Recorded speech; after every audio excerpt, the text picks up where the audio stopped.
Hello friends, welcome back to my channel. मैं हूं आपकी फ्रेंड वर्षा। फ्रेंड्स, आज की इस वीडियो में हम बीएड एंट्रेंस एग्जाम सेट के डिस्कस करेंगे। तो चलिए फ्रेंड्स, वीडियो को स्टार्ट करते हैं। फ्रेंड्स, आज की इस वीडियो में हमने कुछ इंपॉर्टेंट क्वेश्चंस लिए हैं जो कि आपके एग्जाम के पॉइंट ऑफ व्यू से इंपॉर्टेंट है, और कुछ हमने 2011 की जो जनगणना हुई थी उसके बेसिस पे क्वेश्चंस लिए हैं जो कि एग्जाम में पूछे जा सकते हैं, क्योंकि आपको पता है जनगणना हर 10 साल में आती है। तो ये क्वेश्चंस भी हमें पढ़ने हैं। तो स्टार्ट करते हैं। फर्स्ट है, 1 रुपए के नोट पर किसके हस्ताक्षर होते हैं? वित्त मंत्री के, जो कि भारत सरकार का हो, गवर्नर भारतीय रिजर्व बैंक का, वाणिज्य मंत्री भारत सरकार का, या फिर वित्त सचिव भारत सरकार का। तो फ्रेंड्स, 1 रुपए के नोट और जो अदर नोट होते हैं, जैसे कि 10 का नोट, 50, 100, 500, 1000, 2000, 1000 का अब नहीं चलता, 2000। तो इन दोनों के नोट में जो डिफरेंस होता है, 1 रुपए का जो नोट होता है उस पर वित्त सचिव, जो कि भारत सरकार का होता है, उसके हस्ताक्षर होते हैं, और जो अदर नोट होते हैं उस पर आरबीआई के गवर्नर के होते हैं। तो इसका जो राइट आंसर होगा वो होगा ऑप्शन नंबर डी। थोड़ा डिफरेंस है, इसलिए स्टूडेंट यहाँ पे कंफ्यूज होते हैं। वो सोचते हैं कि नोट पे तो गवर्नर का होता है, लेकिन नहीं, 1 रुपए के नोट पे वित्त सचिव का होता है। बाकी के रिमेनिंग जो नोट होते हैं उस पे आरबीआई के गवर्नर के हस्ताक्षर होते हैं। नेक्स्ट आते हैं, भारत में नोट जारी करने की कौन सी प्रणाली अपनाई गई है? अब जो नोट जारी करने की प्रणाली है वो कौन सी है? अधिकतम प्रत्यय प्रणाली, न्यूनतम आरक्षित प्रणाली, आनुपातिक प्रत्यय प्रणाली, या फिर नित्य प्रत्यय प्रणाली? तो फ्रेंड्स, हमको पता है जो हमारे नोट जारी किए जाते हैं, इश्यू किए जाते हैं, तो उसके बदले में हमें कुछ रिजर्व रखना होता है, जिसको हम बोलते हैं न्यूनतम आरक्षित प्रणाली, यानी कि कुछ मिनिमम अमाउंट रखना होता है। ये गवर्नमेंट जो होती है, जो आरबीआई होती है, उसके पास रखा होना होता है, तब वो जो नोट होते हैं उसको इश्यू करती है। तो ये बैंक का अपना क्राइटेरिया है, तो उसके अकॉर्डिंग होता है। तो यहाँ पे प्रणाली पूछी गई है, तो वो है हमारी न्यूनतम आरक्षित प्रणाली। तो ऑप्शन बी यहाँ पे हमारा राइट आंसर है। नेक्स्ट आते हैं, इंपीरियल बैंकों का आंशिक राष्ट्रीयकरण करके भारतीय स्टेट बैंक की स्थापना कब की गई? तो फ्रेंड्स, इंपीरियल बैंक आप जानते हैं, इंपीरियल बैंक 1921 में स्टैब्लिश हुई थी, और उसका नेशनलाइजेशन किया गया था, और नेशनलाइजेशन के बाद उसका नाम बदलकर एसबीआई रख दिया गया था, यानी कि स्टेट बैंक ऑफ इंडिया। तो आपको बताना है वो कब किया गया था, 1935 में, 1949 में, 1955 में, 1962 में? तो फ्रेंड्स, यहाँ पे जो इसका राइट आंसर है वो है ऑप्शन यहाँ पे नंबर सी, 1955 में। फ्रेंड्स, आप यहाँ पे कुछ इन्फॉर्मेशन नोट कर लीजिए। जैसे कि मैंने आपको इंपीरियल बैंक बताया, तो वो स्टैब्लिश हुई थी 1929 में। और जो इंपीरियल बैंक है, इससे पहले 3 प्रेसिडेंसी बैंक थी, आप उसको नोट कर सकते हैं, bank of Calcutta, bank of Madras and bank of Bombay. इन तीनों बैंकों को मर्ज करके इंपीरियल बैंक बनाया गया, जो कि 1921 में बना था, और इसको नेशनलाइज किया गया 1955 में, और उसका नाम चेंज करके एसबीआई रख दिया गया। और यहाँ पे 1935 दे रखा है। यहाँ इस टाइम पीरियड में जो आरबीआई है वो बनी थी, और 1949 में आरबीआई को नेशनलाइज किया गया था। तो आई होप ये सारी इन्फॉर्मेशन आपके लिए क्लियर होंगी। ठीक है, नेक्स्ट आते हैं, भारतीयों द्वारा आंशिक भारतीयों द्वारा सीमित देयताओं वाला संचालित पहला बैंक था। तो हमें बताना है जो भारतीयों द्वारा सीमित देयताओं वाला संचालित बैंक था वो कौन सा था? Awadh commercial bank, Punjab national bank, reserve bank, या फिर आईसीआईसीआई? तो फ्रेंड्स, जो हम इसका जो राइट आंसर होगा वो होगा option number A, Awadh commercial bank. Next आते हैं, भारतीय जीवन बीमा निगम की स्थापना किस वर्ष की गई थी? 1954, 1955, 1956, या फिर 1957? तो बहन फ्रेंड्स, यहाँ पर भारतीय जीवन बीमा निगम की स्थापना की बात की जा रही है, तो इसकी स्थापना की गई थी 1956 में। तो ऑप्शन सी आपका यहाँ पे राइट आंसर है। नेक्स्ट है, भारतीय स्टेट बैंक से जुड़े सहयोगी बैंकों की संख्या कितनी है? तो भारतीय स्टेट बैंक से जुड़े बैंक हैं आपके, उनके सहयोगी बैंक बताने हैं, 5, 7, 8 या 9? तो फ्रेंड्स, इसका जो राइट आंसर होगा वो होगा यहाँ पे ऑप्शन नंबर ए, 5। नेक्स्ट आते हैं, नरसिंहम समिति किससे संबंधित है? यानी कि नरसिंहम कमेटी थी वो संबंधित बतानी है किससे थी? उच्च शिक्षा सुधार से, कर सुधारों से, बीमा सुधारों से, या फिर बैंकिंग संरचना सुधारों से? तो फ्रेंड्स, यहाँ पे नरसिंहम कमेटी की बात की जाए तो ये हमारे रिलेटेड थी बैंकिंग संरचना सुधारों से। तो यहाँ पे ऑप्शन डी राइट आंसर है। नेक्स्ट है, निम्नलिखित में से कौन सी संख्या शेयर बाजारों पर नियंत्रण रखती है? Reserve bank of India, SEBI, UTI या फिर वित्त मंत्रालय। तो फ्रेंड्स यहाँ पर अगर हम बात करें शेयर बाजारों पर नियंत्रण रखने की, तो वो करती है हमारी सेबी यानी कि stock exchange board of India. Next question पे आते हैं। देश में कृषि एवं ग्रामीण विकास हेतु वित्त सुविधा उपलब्ध कराने वाली सर्वोच्च संस्था कौन सी है? नाबार्ड, क्षेत्रीय बैंक, भूमि विकास बैंक या फिर सहकारी बैंक। तो फ्रेंड्स यहाँ पे आप गौर कीजिए, कृषि एवं ग्रामीण विकास की बात की जा रही है, तो इसके लिए जो सर्वोच्च संस्था है वो है नाबार्ड। ठीक है। नेक्स्ट है, नाबार्ड की स्थापना कब की गई थी? फ्रेंड्स ये दो क्वेश्चंस बहुत इंपॉर्टेंट है, पूछे जाते हैं, तो आप याद रखें नाबार्ड की स्थापना 1980 में, 1981, 1982 या फिर 1983। तो फ्रेंड नाबार्ड की स्थापना की गई थी सन 1982 में। तो ऑप्शन सी यहाँ पे आपका राइट आंसर है। नेक्स्ट है, मंदड़िया एवं तेजड़िया शब्दावली किससे संबंधित है? बीमा व्यवसाय से, बैंकिंग व्यवसाय से, आयात निर्यात से या फिर शेयर बाजार से। तो फ्रेंड्स अगर हम मंदड़िया और तेजड़िया की बात करें तो ये हमारी संबंधित है शेयर बाजार से। तो ऑप्शन डी यहाँ पे हमारा राइट आंसर है। नेक्स्ट आते हैं, टोक्यो स्थित स्टॉक एक्सचेंज का नाम। फ्रेंड्स कई बार हमारे देश के साथ साथ दूसरे देश के जो स्टॉक एक्सचेंज है उनका नाम भी एग्जाम में पूछ लिया जाता है। तो आपको बताना है कि टोक्यो की जो स्टॉक एक्सचेंज है उसका क्या नाम है? हांगकांग, निक्की, टोकाक या फिर डो जोन्स। तो फ्रेंड्स जो टोक्यो की स्टॉक एक्सचेंज है वो है निक्की। तो ऑप्शन बी यहाँ पे राइट आंसर है। फ्रेंड्स एक न्यूयॉर्क का भी पूछा जाता है, तो आप नोट कर लीजिए, न्यूयॉर्क की जो स्टॉक एक्सचेंज है उसको बोला जाता है नैस्डैक। ठीक है, नैस्डैक। और यहाँ पर आपको पता होना चाहिए इंडिया की जो सबसे पुरानी सबसे पुरानी जो स्टॉक एक्सचेंज है वो है हमारी इंडिया की बीएसई। ठीक है, और इंडिया के अंदर दो मेन है, बीएसई एंड एनएसई। बीएसई की फुल फॉर्म होती है बॉम्बे स्टॉक एक्सचेंज, एनएसई की फुल फॉर्म होती है नेशनल स्टॉक एक्सचेंज। ठीक है, और सबसे पुरानी कौन सी है? Bombay stock exchange. ये पूछा जा सकता है कि इंडिया की सबसे पुरानी स्टॉक एक्सचेंज कौन सी है, तो वो है बॉम्बे स्टॉक एक्सचेंज यानी कि बीएसई। नेक्स्ट है, वर्ष 2011 की जनगणना के अनुसार भारत की कुल जनसंख्या कितनी थी? फ्रेंड्स यहाँ पे ध्यान दीजिए, 2011 के अनुसार है, और लास्ट जो हमारी जनगणना हुई है वो 2011 में हुई है, क्योंकि 10 साल बाद होती है, अब होगी 2021 में। ठीक है, 1.21 अरब, 1.04 अरब, 1.24 अरब या फिर 1.25 अरब। तो फ्रेंड्स अगर हम बात करें 2011 की जनगणना के अनुसार, तो उस टाइम हमारी जो जनसंख्या थी वो थी 1.21 अरब। तो ऑप्शन ए यहाँ पे हमारा राइट आंसर है। नेक्स्ट है, भारत में पहली नियमित जनगणना कब प्रारंभ हुई?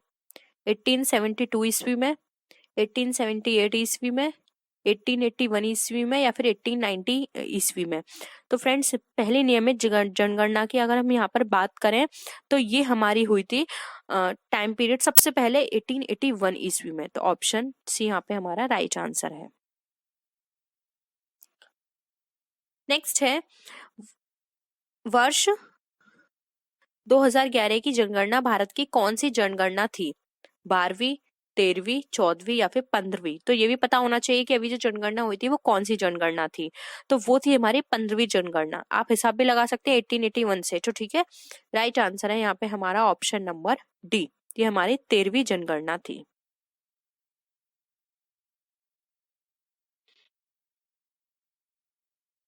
नेक्स्ट आते हैं, भारत में जनसंख्या विभाजक दशक किसे माना जाता है?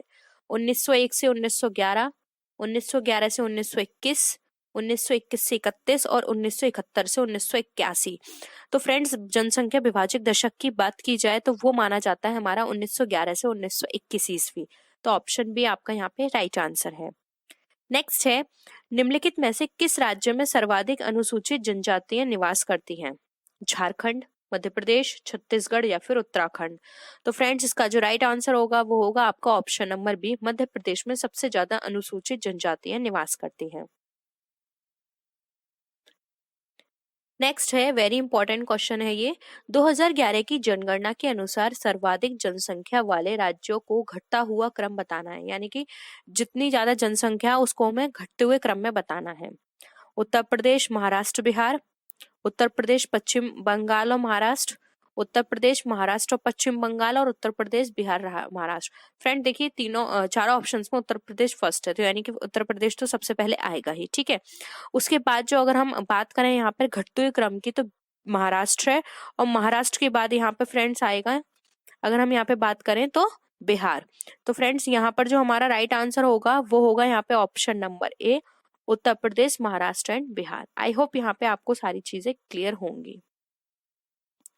नेक्स्ट आते हैं 2011 की जनगणना के अनुसार सबसे कम जनसंख्या वाले राज्यों को बढ़ता हुआ क्रम बताना है। अब आपने घटता हुआ बताया था, अब आपको बढ़ते हुए क्रम में बताना है। सिक्किम, मिजोरम, गोवा, सिक्किम, मिजोरम, अरुणाचल प्रदेश, सिक्किम, गोवा, मिजोरम, और सिक्किम, गोवा, अरुणाचल प्रदेश। तो इसको हमें बढ़ते हुए क्रम में बताना है सबसे कम जनसंख्या में। तो देखिए सिक्किम तो सबसे पहले है ही, उसके बाद आएगा मिजोरम, और उसके बाद आएगा अरुणाचल प्रदेश। तो आपका ऑप्शन नंबर बी यहाँ पे राइट आंसर है।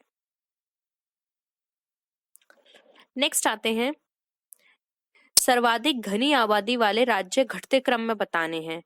ऑप्शंस नहीं पढ़ेंगे फ्रेंड, डायरेक्ट आंसर पे आते हैं। तो सर्वाधिक घनी की बात की जाए तो बिहार है पहले, फिर पश्चिम बंगाल है, और उसके बाद केरल है। तो ऑप्शन सी यहाँ पे आपका राइट आंसर हो जाता है। नेक्स्ट आते हैं जनगणना 2011 के अनुसार सबसे कम घनी आबादी वाले राज्यों का बढ़ता क्रम बताना है। अगेन हम ऑप्शंस की बात नहीं करेंगे क्योंकि बहुत टाइम वेस्ट होगा आपका। राइट आंसर होगा यहाँ पे आपका option number A, Arunachal Pradesh है, फिर मिजोरम है, और उसके बाद यहाँ पे सिक्किम आ जाता है। नेक्स्ट आते हैं जनगणना 2011 के अनुसार सर्वाधिक लिंगानुपात वाले राज्य बढ़ते हुए क्रम में बताने हैं। तो ऑप्शन बी आपका राइट आंसर है। पहले आएगा केरल, तमिलनाडु, फिर आएगा अरुणाचल प्रदेश। नेक्स्ट है अब यहाँ पे जनगणना 2011 के अनुसार हमें सबसे कम लिंगानुपात वाले राज्य बताने हैं। तो आप ये फ्रेंड्स एक टेबल बना के याद कीजिएगा क्योंकि इस तरह के क्वेश्चंस 100% आपके एग्जाम में पूछे जा सकते हैं। तो राइट आंसर इसका जो होगा वो होगा ऑप्शन नंबर डी, पहले हरियाणा आएगा, फिर जम्मू कश्मीर, और उसके बाद सिक्किम। नेक्स्ट आते हैं 2001 से 11 के दौरान दशकीय जनसंख्या वृद्धि कितनी हुई है।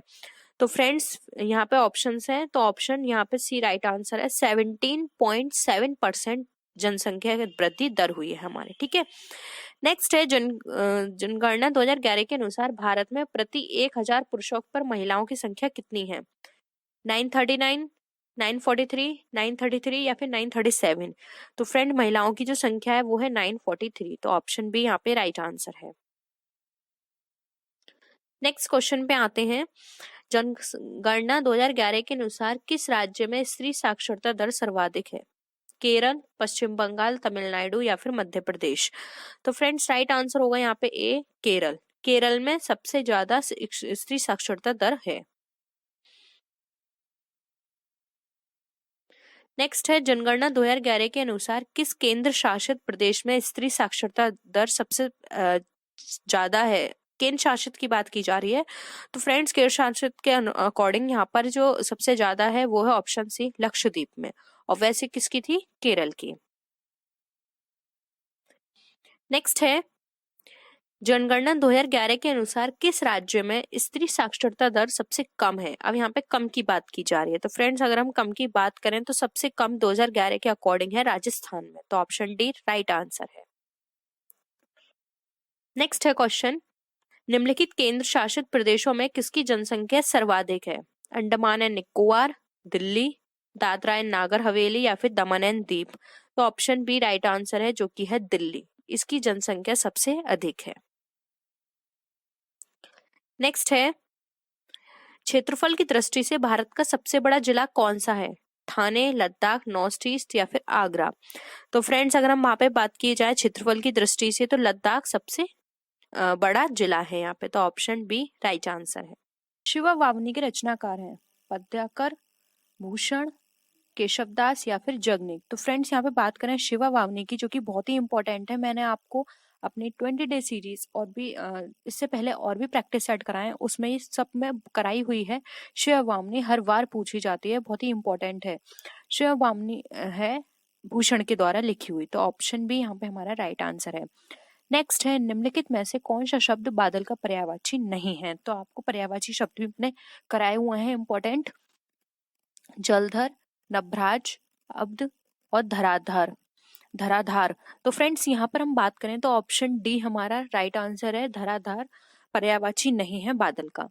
नेक्स्ट आते हैं,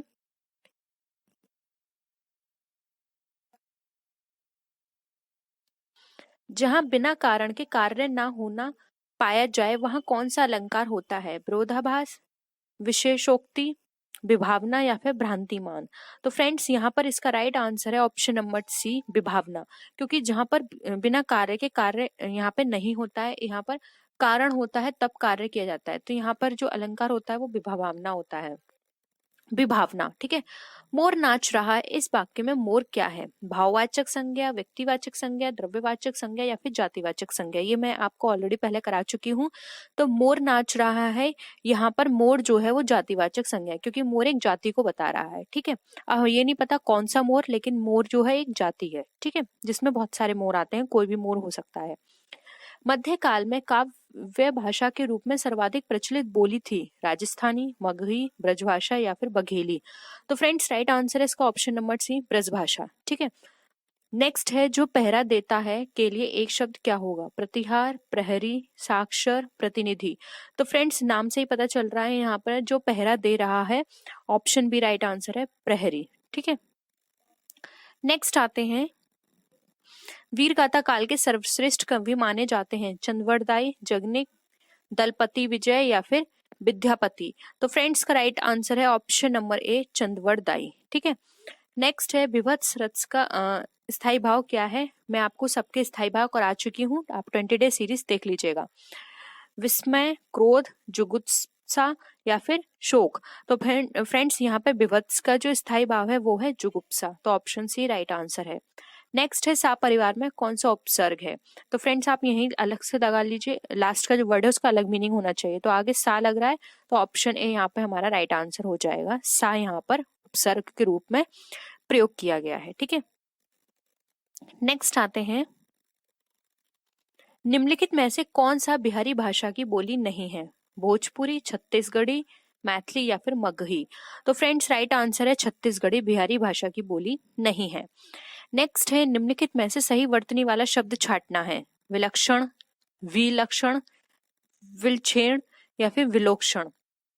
तो सही वर्तनी है विलक्षण, तो ऑप्शन ए यहाँ पे हमारा राइट आंसर है। नेक्स्ट आते हैं, अब यहाँ पर हमें शुद्ध वाक्य बताना है। ठीक है। शुद्ध वाक्य का चयन कीजिए। पाठ पढ़कर कल आइए, कल आइए पाठ पढ़कर, कल पाठ पढ़कर आइए, पाठ पढ़कर आइए कल। तो फ्रेंड्स यहाँ पर आप खुद ही अंदाजा लगा सकते हैं। यहाँ पर जो शुद्ध वाक्य है, जैसे कि पाठ पढ़कर कल आइए, ठीक है, ये गलत है। कल आइए पाठ पढ़कर, ये भी गलत है। पाठ पढ़कर आइए कल, ये भी गलत है। तो ऑप्शन सी जो है वो राइट आंसर होगा, कल पाठ पढ़कर आइए। ठीक है। नेक्स्ट है, निम्नलिखित में से योगरूढ़ शब्द बताना है। अगेन 20 डे सीरीज में मैं ये पूरी वीडियो करा वर्णमाला से रिलेटेड सारी चीजें आपको करा चुकी हूँ। योगरूढ़ और ये संयुक्त वर्ण, ये स्वर कितने होते हैं, कैसे होते हैं, अंतस्थ कौन से होते हैं, ये सारा मैं आपको डीपली करा चुकी हूँ। तो आप जरूर देखिएगा, क्योंकि इस यहाँ से क्वेश्चंस बहुत पूछे जाते हैं। पंकज, दयानिधि, पानी या फिर शिलिकाएं? तो फ्रेंड्स यहाँ पर जो राइट आंसर है वो है ऑप्शन नंबर सी, ये हमारा योगरूढ़ शब्द है। क्योंकि योगरूढ़ शब्द वो शब्द होते हैं जिनका जिनका बस नाम रख दिया जाता है, वो उसी के नाम से जाने जाते हैं। ठीक है। मतलब कोई सेंस नहीं होता कि इसका नाम, जैसे पानी है, पानी का नाम पानी क्यों रखा गया ये हमें नहीं पता, बस इसका नाम रख दिया गया है और हम उसी से जानते हैं पानी। ठीक है। तो कुछ चीजों के बस नाम रख दिए जाते हैं, लेकिन हमें नहीं पता कि क्या सेंस था, किस वजह से इनके ये नाम रखे गए। ठीक है। तो ऑप्शन सी यहाँ पे हमारा राइट आंसर है। नेक्स्ट आते हैं, अगेन ये भी मैं आपको करवा चुकी हूँ ये क्वेश्चन। चौपाई के प्रत्येक चरण में कितनी मात्राएं होती हैं? 12, 14, 16 या 18? तो फ्रेंड्स यहाँ पे जो राइट आंसर है वो है ऑप्शन नंबर सी, 16 होते हैं। और फ्रेंड दोहा की बात की जाए तो दोहा में जो मात्रा होती हैं वो होती है हमारी 24। ठीक है। तो ये क्वेश्चन बहुत पूछे जाते हैं। और बिहारी के क्या प्रसिद्ध है? बिहारी के दोहा प्रसिद्ध है। ठीक है। नेक्स्ट है,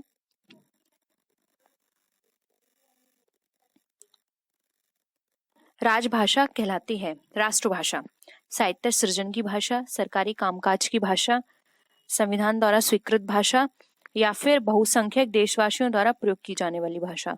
तो फ्रेंड्स यहाँ पर हम बात करें तो बहुसंख्यक देशवासियों द्वारा प्रयोग की जाने वाली भाषा को राष्ट्रभाषा कहते हैं। तो ऑप्शन डी यहाँ पे हमारा राइट आंसर है। नेक्स्ट है विनय पत्रिका किसकी कृति है? सूर, तुलसीदास, जायसी या फिर मछन। तो फ्रेंड्स राइट आंसर है विनय पत्रिका तुलसीदास द्वारा लिखी हुई कृति है। तो ऑप्शन बी यहाँ पे हमारा राइट आंसर है। नेक्स्ट क्वेश्चन है चुलबुलापन में कौन सा प्रत्यय है? आन। अब देखिए प्रत्यय है तो आप बाद में देखिए चुलबुला, ठीक है, चुलबुला एक अलग मीनिंग हो गया, बाद में क्या बचा? पन। तो आप इजीली बता सकते हैं यहाँ पर जो राइट आंसर होगा वो होगा ऑप्शन नंबर बी, जो कि है नहीं फ्रेंड्स, यहाँ पर अगर हम देखें, सॉरी, चुलबुलापन बोला गया है यहाँ पर। तो यहाँ पर अगर हम बात करेंगे तो यहाँ पर जो राइट आंसर निकलेगा वो निकलेगा ऑप्शन नंबर सी, अन। ठीक है, यहाँ पर ऑप्शन नंबर सी हमारा राइट आंसर है। नेक्स्ट है शांति दूत में कौन सा समास है?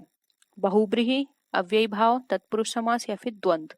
तो शांति दूत में बात करें तो यहाँ पर हमारा ऑप्शन सी राइट आंसर है, तत्पुरुष समास का प्रयोग हुआ है। नेक्स्ट है आजन्म में कौन सा समास है? कर्मधारय, तत्पुरुष समास, द्विगु या फिर अव्ययी भाव।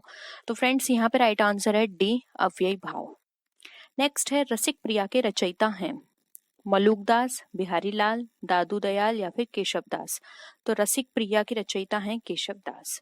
फ्रेंड्स यहाँ पर हमें इसमें क्वेश्चन दिया हुआ है कि हमें यहाँ पे दो कथन दिए हुए हैं कि आगे दो निष्कर्ष भी हैं, फर्स्ट एंड सेकंड, और इसमें हमें सत्य मानकर विचार करना है। यानी कि एक तरह से ये हमारा यहाँ पर एक स्टेटमेंट है, उसका निष्कर्ष है और बताना है कौन सा निष्कर्ष इसके अकॉर्डिंग सही है। जैसे कि फर्स्ट कथन है शिक्षण एक कला है, चित्रकारी भी एक कला है।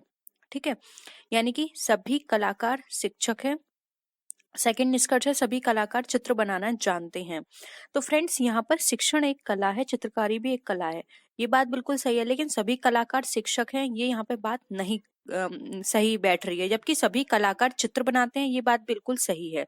तो देखिए यहाँ पर जो इसका राइट आंसर होगा वो होगा ऑप्शन नंबर बी, केवल निष्कर्ष सेकंड लागू हो रहा है, जबकि निष्कर्ष फर्स्ट जो है वो लागू नहीं हो रहा है, वो गलत है। ठीक है, नेक्स्ट आते हैं, अगेन यहाँ पे हमें 4 निष्कर्ष दे रखे हैं जिसके अकॉर्डिंग हमें यहाँ पे आंसर बताना है। ठीक है, तो देखिए पहले कथन देखेंगे, सभी बकरियां बाघ हैं। तो देखिए यहाँ पे ये जो है ये बकरियां हैं, सभी बकरियां क्या हैं? बाघ हैं। ठीक है, ये बाघ हमने ये बाहर लिख दिया। अब सभी बाघ बकरियां हैं, तो सभी बाघ जो हैं वो क्या हैं? बकरियां हैं। सभी बाघ क्या है? बकरियां हो गए। अब सभी सिंह बाघ हैं, तो ये हमारा क्या हो गया? सिंह हो गया, यानी सभी सिंह बाघ हैं। तो यानी कि कोई बकरी सिंह नहीं है। अब कोई बकरी सिंह नहीं है, हम यहाँ पर देखेंगे तो फ्रेंड्स हम ऐसे कैसे कह सकते हैं कोई बकरी सिंह नहीं है, जबकि बकरियां तो सभी सिंह में आ रही हैं, और कोई सिंह बकरी नहीं है ये भी हम नहीं कह सकते। इसलिए हमारा जो ऑप्शन यहाँ पे लागू होगा, देखिए हमारा निष्कर्ष यहाँ पे फर्स्ट सही है, सेकंड सही है, थर्ड और फोर्थ गलत है। तो इसके अकॉर्डिंग देखेंगे तो यहाँ पर स्टेटमेंट हमारा इसके अकॉर्डिंग कोई भी गलत हमें दिया हुआ नहीं है, ये भी गलत हो जाएगा हमारे अकॉर्डिंग, ये भी और ये भी।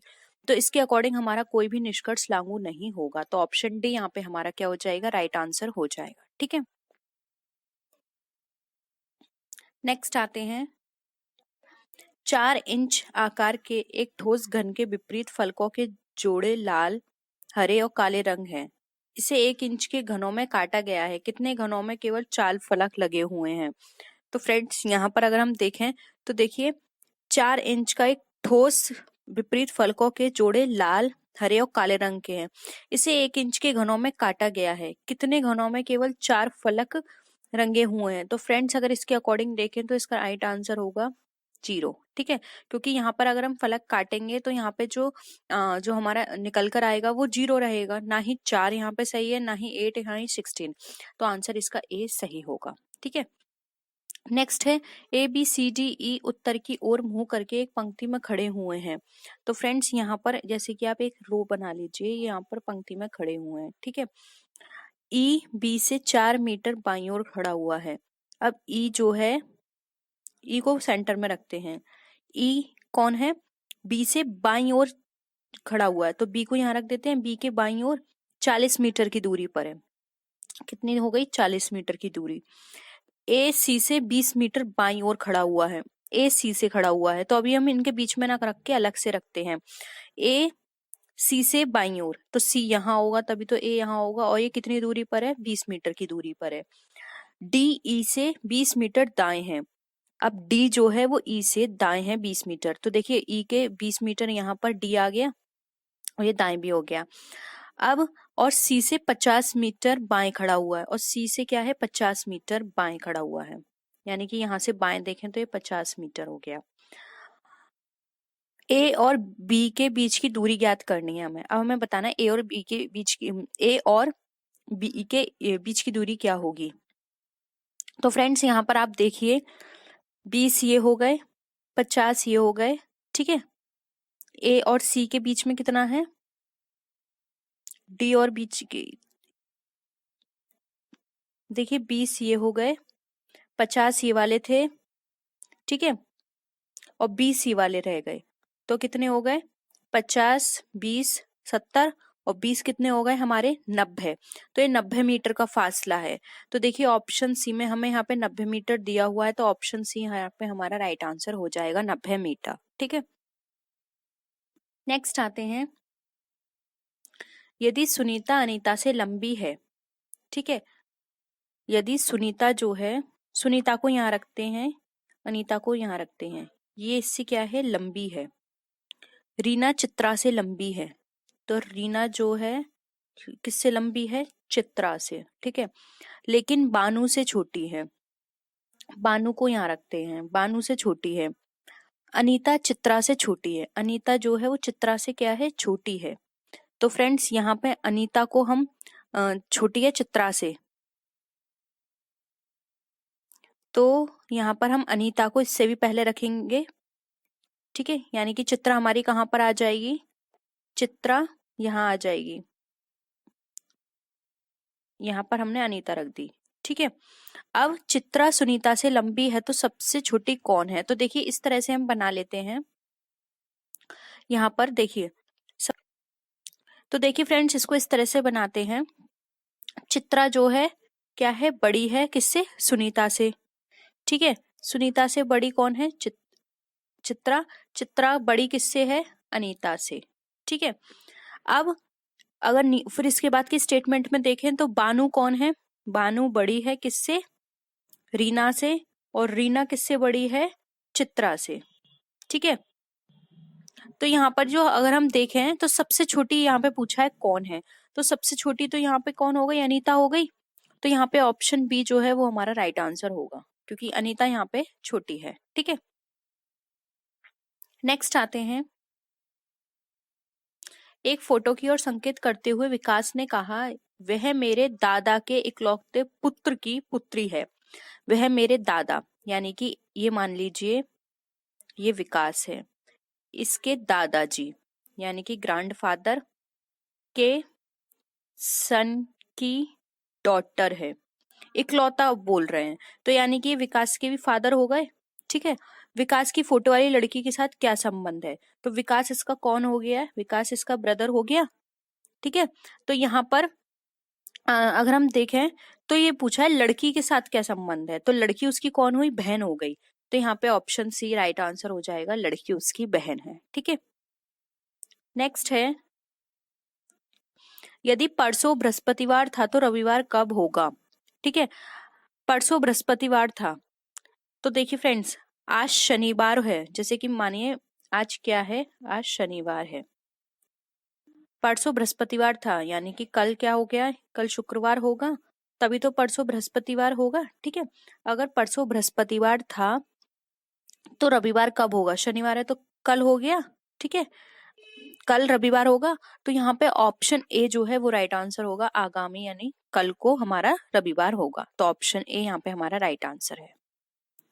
नेक्स्ट आते हैं,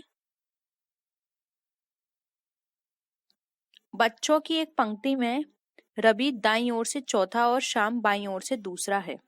अब बच्चों की पंक्ति बना लीजिए, रवि कौन है, दाईं ओर से चौथा है, रवि दाईं ओर से 1 2 3 4, ये रवि है, दाईं ओर से क्या है, चौथा। अब श्याम बाईं ओर से दूसरा है, ये बाईं ओर है, 1 2, ये हो गया श्याम, ठीक है, ये हो गया रवि। जब वे आपस में अपना स्थान बदलते हैं तो रवि दाईं ओर से 9वां हो जाता है। तो कोई भी इस तरह से ले लीजिए, पहले ये क्या था, ठीक है, पहले ये यहाँ पर चौथे नंबर पे था, अगर ये अपनी अपनी पोजीशन बदलते हैं 9वें नंबर पे हो जाएगा। तो 1 2 3 4 5 6 7 8 9, यानी कि यहाँ पे रवि को होना चाहिए। तो अब इसमें पूछा है श्याम की बाईं ओर की स्थिति क्या होगी। तो देखिए यहाँ पे श्याम है, ये दूसरे नंबर पे था, तीसरा, चौथा, पांचवा, छठा, सातवां नंबर होना चाहिए, ठीक है। तो देखिए यहाँ पे ऑप्शन सी राइट आंसर है, ये हमारा श्याम की स्थिति 7वें नंबर पर होगी। आप इस तरह से कर सकते हैं, ठीक है। नेक्स्ट है, एक आदमी की आयु 32 वर्ष थी जब उसका पहला बेटा हुआ। जब उसके बेटे की आयु 7 वर्ष हुई तो उसकी पत्नी 35 वर्ष की थी। अब उस आदमी और उसकी पत्नी की आयु के बीच का अंतर क्या है। यानी कि फ्रेंड्स यहाँ पर ये दिया हुआ है, जब उसका पुत्र हुआ तब वो कितने वर्ष का था।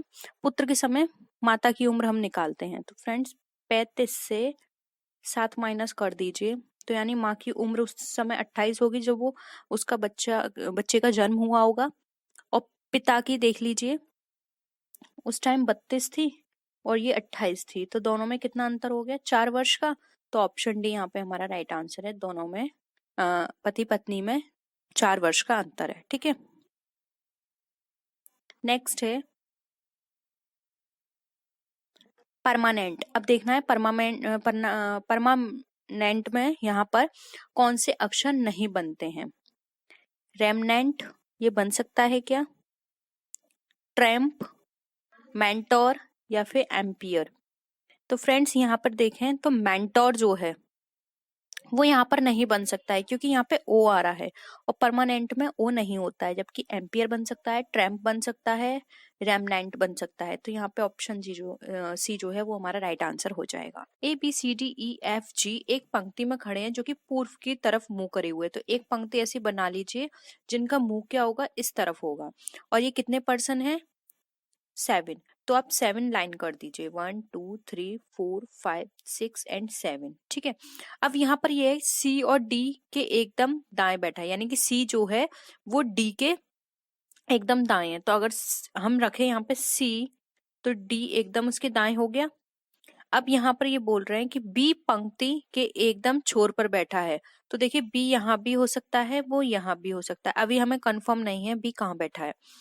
और उसके पास ई बैठा है, तो ई हम यहाँ भी रख सकते हैं, ई हम यहाँ भी रख सकते हैं। लेकिन फ्रेंड्स यहाँ पे हमने सी रख दिया तो एक तरह से ये दोनों कट गए, तो ठीक है, ई हम यहाँ पर रखेंगे, बी ई।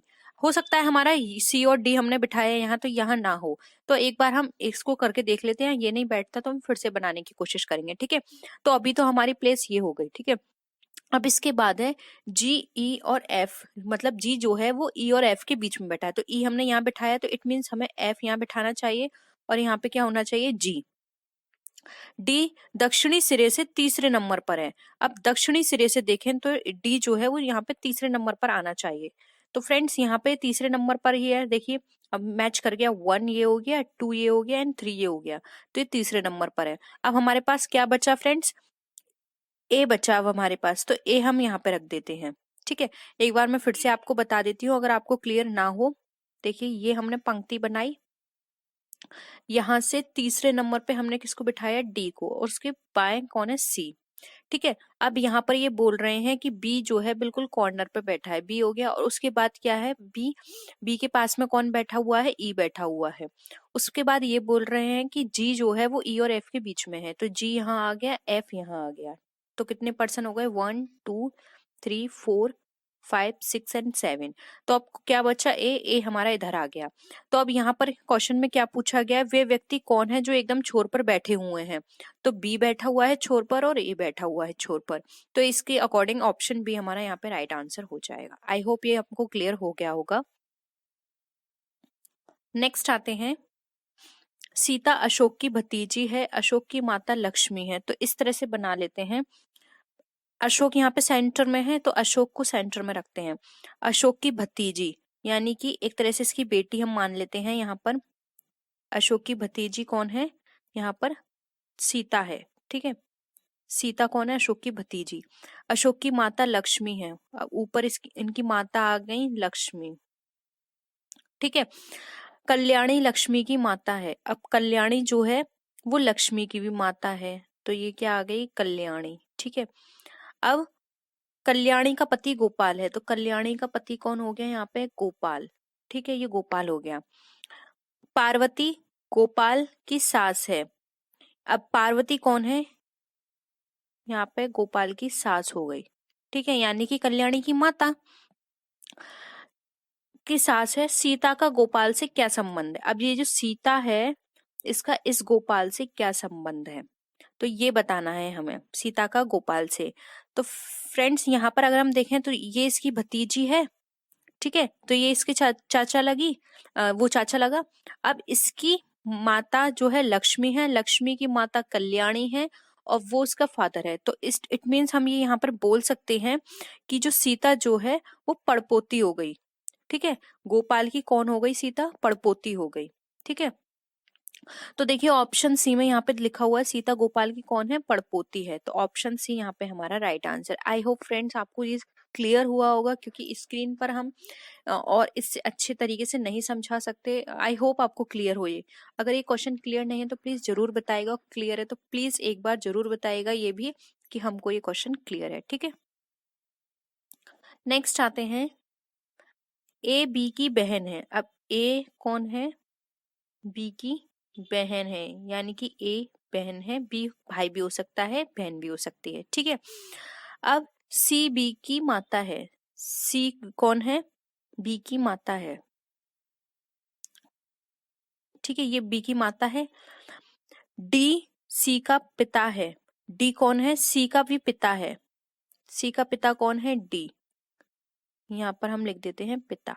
ठीक है, ई डी की माता है। अब ई कौन है, डी की माता है, तो एक बार हम इसको फिर से बना लेते हैं। ठीक है,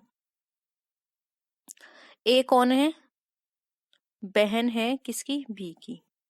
ठीक है, सी बी की माता है, इसकी माता कौन है, सी। डी सी का पिता है। अब डी कौन है, सी का पिता है, यानी कि ये माता हो गई, और ये डी पिता है, ये प्लस में आ गया। ठीक है, मेल को हम प्लस में डिनोट कर रहे हैं, माइनस मतलब फीमेल है हमारा। ठीक है, बी अभी हमें पता नहीं है प्लस है कि माइनस है, यानी कि मेल है या फीमेल है। अब इसमें ये कहा गया है, और ई जो है डी की माता है। ई कौन है, डी की माता है। ठीक है, तो अब ये बताना है ए का डी से क्या संबंध है। अब हमें ए का डी से संबंध बताना है। तो फ्रेंड्स देखिए, ये इसकी अगर हम मान लें कि ये इसकी बहन है, यानी कि ये इसकी बेटी हो गई, इसकी बेटी, और इसकी कौन हुई, नातिन हो गई। ठीक है, इसकी नातिन हुई, क्योंकि ये इसका कौन लगा, इसका ये नाना लगा, तो ये इसकी नातिन हुई। तो यहाँ पर अगर हम देखें, इससे पूछा जा रहा है कि ये ऑप्शन में, तो ये नातिन अगर हम देखें फ्रेंड्स, तो हिंदी में नातिन जो होता है वो अंग्रेजी का ग्रैंड डॉटर ही कहलाता है, क्योंकि पोती भी ग्रैंड डॉटर हो गई, नातिन भी ग्रैंड डॉटर हो गई।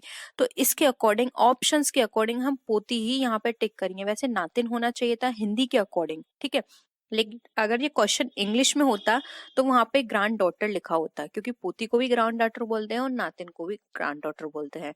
तो इसलिए हम यहाँ पर पोती को ही राइट आंसर करेंगे।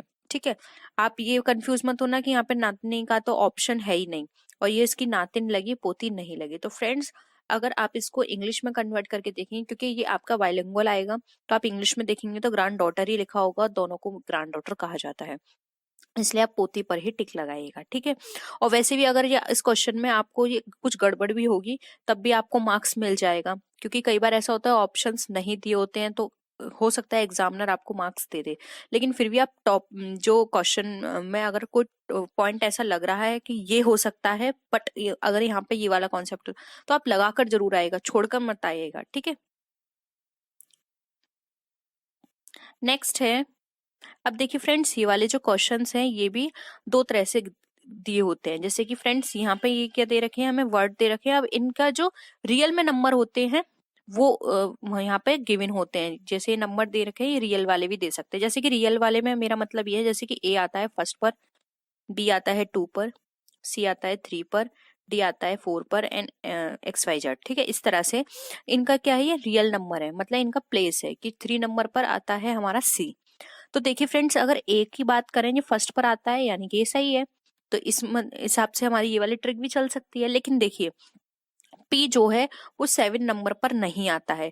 इट मीन्स यहाँ पर हमें जो इसके लिए नंबर अलॉट किए गए हैं, हमें उसी के अकॉर्डिंग इसका नंबर चूज करना है। ठीक है, तो देखिए फ्रेंड्स, यहाँ पर अगर हम देखें ए के लिए कौन सा नंबर यहाँ दिया गया है 1, तो हम आर देख लेते हैं। आर के लिए यहाँ पर कौन सा नंबर गिवन है 8। ठीक है, ई के लिए यहाँ कौन सा नंबर गिवन है, क्योंकि यहाँ सेकंड पर ई है, तो ई के लिए यहाँ पर जो दिया हुआ है वो है 3। सी के लिए कौन सा नंबर गिवन है 2। ई के लिए अगेन 3। पी के लिए क्या दिया हुआ है 7। टी के लिए 9, मैं नीचे लिख देती हूँ। आई के लिए 4, ओ के लिए 6 एंड एन के लिए 5। ठीक है, तो देखिए फ्रेंड्स 4 6 5 लास्ट में कहाँ आ रहा है, यानी ये ऑप्शन कट गया और ये ऑप्शन कट गया। अब बी और सी में देखना है, तो देखिए 8 3 2 3 7 9 4 6 5, यस, ऑप्शन बी हमारा यहाँ पे राइट आंसर है। ठीक है, तो इस तरह से ये आपको करना है। दो तरह से हो सकते हैं, इनके रियल जो प्लेस होती है वो नंबर दे सकते हैं, या फिर इन्होंने जो नंबर अलोकेट किया हम उसके अकॉर्डिंग करेंगे। ठीक है, नेक्स्ट आता है, यदि कोर्स को एक कूट भाषा में ESRCOU लिखा जाए तो उस भाषा में ब्रीथ को किस तरह लिखा जाए। तो देख लेते हैं फ्रेंड्स, इस तरह से लिखने का क्या पर्पस है, COURSE। देखिए, यानी कि लास्ट वाला वर्ड पहले आया है और फर्स्ट वाला सबसे लास्ट में गया है। ये वाला इधर आया है, ये वाला वो इधर गया है, यानी कि इनके जो प्लेस है वो आपस में यहाँ पर इनको कन्वर्ट कर दिया गया है। ठीक है, एक दूसरे की जगह एक्सचेंज कर दिया गया है। तो उसी तरह से हम यहाँ देख लेते हैं BREATH। तो देखिए H यहाँ आ गया, इसका B यहाँ चला गया, इसका T यहाँ आ गया, इसका R यहाँ चला गया, इसका A यहाँ, इसका E यहाँ। तो देखिए इस हिसाब से हमारा ऑप्शन बी यहाँ पे हमारा राइट आंसर है। ठीक है, तो आई होप ये आपको क्लियर हो गया होगा। ठीक है, नेक्स्ट आते हैं, सभी भिखारी कौन है, गरीब हैं। तो अब हमें कथन सत्य देखने हैं कौन सा निष्कर्ष सही नहीं है। ठीक है, वह सभी जो गरीब हैं भिखारी हैं। ठीक है, ए अमीर है, ए भिखारी नहीं है, ये भी सही है। यदि ए अमीर नहीं है तो ए भिखारी नहीं है, यदि ये भिखारी है तो ये अमीर नहीं है। तो फ्रेंड्स इसके अकॉर्डिंग देखें तो हमारा जो निष्कर्ष है वो हमारा डी यहाँ पे करेक्ट नहीं हो रहा है। ठीक है, तो ऑप्शन डी यहाँ पे हमारा क्या हो जाएगा, राइट आंसर हो जाएगा। तो फ्रेंड्स आई होप आपको ये सारे क्वेश्चंस क्लियर हुए होंगे। आज के लिए इतना ही, और वीडियो पसंद आए तो वीडियो को लाइक कीजिए, अपने फ्रेंड्स से शेयर कीजिए। किसी भी तरह की कोई भी क्वेरी हो तो जरूर बताइएगा। तो फ्रेंड्स नेक्स्ट वीडियो में हम फिर मिलते हैं आपसे और विच वीडियोस के साथ, तब तक के लिए बाय बाय।